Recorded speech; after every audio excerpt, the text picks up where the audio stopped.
APP.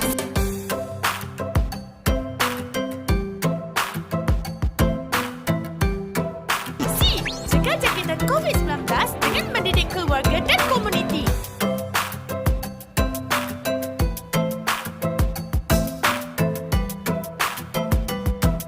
Amalkan 3 laku yang baik untuk melindungi diri daripada jangkitan.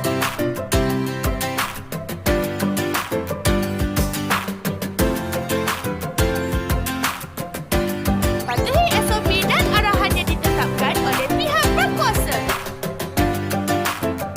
Pantau kesihatan diri untuk memastikan anda tidak bergejala sebelum memasuki tempat awam.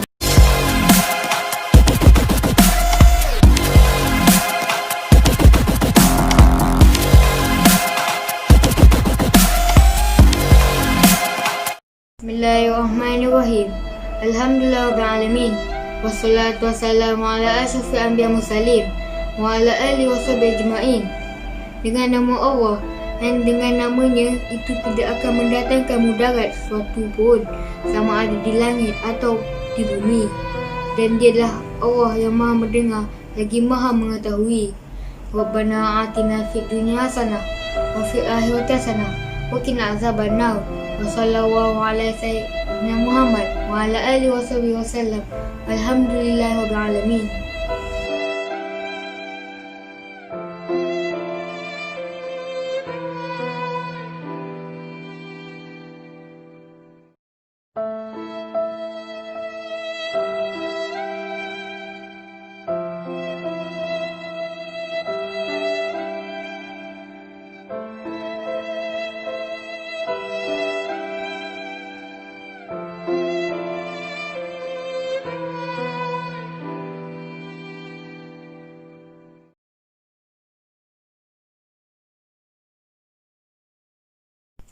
Assalamualaikum dan salam sejahtera rakyat Malaysia yang dikasihi. Saya Sarah Elina binti Arifin, membaca berita pendek. Kementerian Kesihatan Malaysia KKM ingin memaklumkan bahawa pada hari ini 30 Disember 2020 bilangan kes sembuh COVID-19 adalah sebanyak 745 kes. Ini menjadikan jumlah kumulatif kes sembuh sepenuhnya daripada COVID-19 adalah sebanyak 87,460 kes, 79.2% daripada jumlah keseluruhan kes. Pada hari ini, 30 Disember 2020, Malaysia telah merekodkan kes harian baharu sebanyak 1,870 kes. Ini menjadikan jumlah kes positif COVID-19 di Malaysia adalah sebanyak 110,485 kes. Manakala jumlah kes aktif dan keboleh jangkitan COVID-19 pula adalah 22,562 kes. Daripada jumlah kes baharu berkenaan, terdapat 2 kes import yang mendapat jangkitan dari luar negara. Manakala penularan COVID-19 dalam negara pula adalah sebanyak 1,868 kes. Buat julang kalinya, Johor melaporkan kes harian baharu tertinggi iaitu sebanyak 607 kes, 32.5%. Daripada jumlah ini, sebanyak 578 kes, 95.2% adalah daripada kluster-kluster dan saringan kontrak rapat COVID-19 yang aktif dijalankan di lapangan. Peningkatan kes di Johor dipengaruhi oleh kluster yang berkaitan dengan penjara iaitu kluster Tembok Chor yang melaporkan sebanyak 374 kes, 61.6%. Ini diikuti oleh Selangor sebanyak 472 kes, 25.2% dan Sabah sebanyak 280 kes, 15.0%. Sebanyak 402 kes, 21.5% yang dilaporkan pula adalah berkaitan kluster-kluster di lokap, depo tanah imigresen dan penjara membabitkan kluster Tembok Chor, 374 kes, kluster penjara Jalan Harapan 8 kes, kluster Pagar Bentong 6 kes, kluster Tembok Mempaga 4 kes, kluster Pagar Siput 3 kes, kluster Tembok Gajah 2 kes dan kluster Hala Mutiara 1 kes. Sehingga kini, terdapat 131 kes positif COVID-19 yang sedang dirawat di unit rawatan rapi ICU, di mana 62 kes memerlukan bantuan alat pernafasan. Duka cita dimaklumkan, terdapat pertambahan 6 kes kematian berkaitan COVID-19 pada hari ini, yang menjadikan jumlah kumulatif kes kematian COVID-19 di Malaysia adalah sebanyak 463 kes, 0.42% daripada jumlah keseluruhan kes. Sehingga 30 Disember 2020, terdapat sebanyak 506 kluster yang telah dilaporkan, termasuk 8 kluster baru pada hari ini. Jumlah kluster yang telah tamat pula adalah sebanyak 283 kluster. Termasuk 5 kluster yang tamat pada hari ini iaitu kluster tapak bina sungai, kluster tapak bina Sungai Mulia, kluster Ais Mungkin, kluster blok 31, kluster Tanjung Bunga dan kluster Jeri. Ini menjadikan jumlah kluster aktif yang dipantau adalah sebanyak 223 kluster. Daripada jumlah tersebut, sebanyak 53 kluster melaporkan pertambahan kes pada hari ini. Kluster-kluster melaporkan pertambahan kes baru tertinggi adalah kluster Temboja, 374 kes, kluster Tampoi Jaya 138 kes dan kluster Beringin 61 kes. KKM juga ingin memaklumkan terdapat 8 kluster baharu yang telah digelar pasti pada hari ini, iaitu kluster Temboja. Kluster ini melibatkan daerah Johor Bahru, Pontian, Kota Tinggi, Kulai dan Mersing di Johor. Kes-kes di kluster ini telah dilaporkan positif COVID-19 bermula pada 24 Disember 2020, lalu serangan bersasar di seluruh pusat tahanan. Sehingga 30 Disember 2020, 19,020 individu telah disaring, di mana 382 kes telah dikesan positif COVID-19 dalam kluster ini. Kluster tapak bina program. Kluster pekerjaan melibatkan daerah Hulu Langat di Selangor. Kes-kes di kluster ini iaitu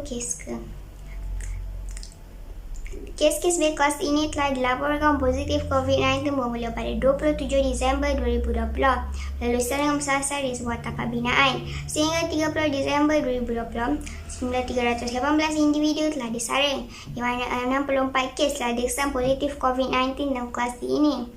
Kluster tapak bina jalan stesen. Kluster tempat kerjanya melibatkan daerah lembah pantai di wilayah Persekutuan Kuala Lumpur. Kes pertama bagi kluster ini iaitu kes ke-94,863 telah dilaporkan positif COVID-19 bermula pada 21 Disember 2020, lalu saringan individu bergejala. Sehingga 30 Disember 2020, jumlah 607 individu telah disaring, di mana 54 kes telah dikesan positif COVID-19 dalam kluster ini. Kluster Selok Berjaya. Kluster pekerjaan melibatkan daerah lembah pantai di wilayah Persekutuan Kuala Lumpur. Kes-kes berkluster ini telah dilaporkan positif COVID-19 bermula pada 30 Disember 2020, melalui serangan bersasar di tempat kerja. Sehingga 30 Disember 2020, sejumlah 44 individu telah disaring, di mana 9 kes telah dikesan positif COVID-19 dalam kluster ini. Kluster Jalan Nicholas. Kluster ini melibatkan daerah Titi Wangsa di wilayah Persekutuan Kuala Lumpur. Kes indeks di kluster ini iaitu kes ke-107,921 telah dilaporkan positif COVID-19 pada 29 Disember 2020, lalu saringan di tempat kerja. Sehingga 30 Disember 2020, sejumlah 54 individu telah disaring, di mana 6 kes telah dikesan positif COVID-19 dalam kluster ini. Kluster Gerbang Pongsu. Kluster ini melibatkan daerah Keria di Kintai di Perak. Kes indeks di kluster ini iaitu kes ke-100,176 telah dilaporkan positif COVID-19 pada 24 Disember 2020, melalui saringan individu bergejala. Sehingga 30 Disember 2020, sejumlah 53 individu telah disaring, di mana 8 kes telah dikesan positif COVID-19 dalam kluster ini. Kluster Damai Getari. Kluster ini melibatkan daerah Bentung di Pahang. Kes indeks di kluster ini iaitu kes ke-108,567 telah dilaporkan positif COVID-19 pada 29 Disember 2020, lalu saringan individu bergejala. Sehingga 30 Disember 2020, sejumlah 65 individu telah disaring, di mana 21 kes telah dikesan positif COVID-19 dalam kluster ini. Kluster Alor.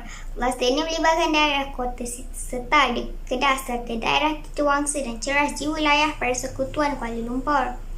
Kes indeks di kluster ini iaitu kes ke-101,128 telah dilaporkan positif COVID-19 pada 25 Disember 2020, lalu saringan individu bergejala. Sehingga 30 Disember 2020, sejumlah 33 individu telah disaring, di mana 20 kes telah dikesan positif COVID-19 dalam kluster ini. Aktiviti himpunan dianjurkan tanpa mematuhi SOP dapat meningkatkan risiko penularan COVID-19 kepada orang ramai. Mustero, adalah amat penting bagi kita sentiasa waspada dan berusaha melindungi diri sendiri, keluarga dan juga masyarakat di sekeliling kita daripada mendapat jangkitan COVID-19. Penularan virus ini boleh dielakkan dengan sentiasa memastikan penjarakan fizikal yang selamat, kerap mencuci tangan dengan air dan sabun atau hand sanitizer serta pemakaian alat pelitup muka. Kepada seluruh rakyat Malaysia, kita sedang berada dalam gelombang ketiga COVID-19. Oleh itu, usah lagi kita menunding jari dengan menyalahkan antara satu sama lain. Dengan itu, kita bangkitlah semula macam mana kita menentang pandemik ini melanda negara kita. Patuhlah SOP yang dikeluarkan kerajaan. Elakkan tegas dan juga amalkan 3W. Malah sama-sama kita menentang semula virus COVID-19 ini walaupun vaksin masih tidak ditemui. Tapi sekurang-kurangnya vaksin kita adalah patuh SOP dan amalkan penjarakan fizikal. Berikutnya situasi peningkatan kes COVID-19 dalam negara yang telah mencapai jumlah kumulatif sebanyak 110,485 kes. Masyarakat dinasihatkan untuk lebih waspada dan berhati-hati dalam mengurangkan risiko penularan jangkitan COVID-19. Ini sahaja untuk berita pendek hari ini.